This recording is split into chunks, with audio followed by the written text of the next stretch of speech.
კვების და ვარჯიშის გარდა მნიშვნელოვანი ფაქტორი იმისთვის, რომ შედეგს მივაღწიოთ, არის კვების და ვარჯიშის დანდოჯობითად შემირჩევა.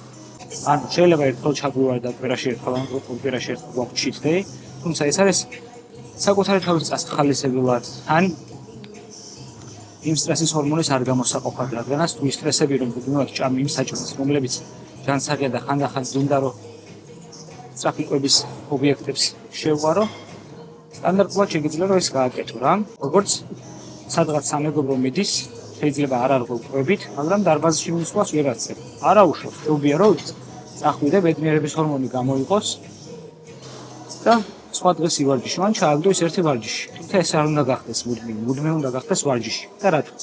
რამდენიმე ფაქტორი არის, რომელიც პირდაპირ მნიშვნელობით დადებითად მოქმედებს თქვენ ვარჯიშს. პირველი რა თქმა უნდა ძალიან მარტივად მაქსიმალური შედეგია რა.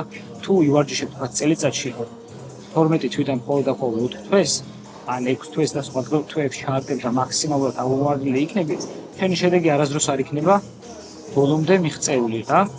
როგორც თავიდან ვახსენე, რა შენი ცხოვრების წესი უნდა შეიცვალოს.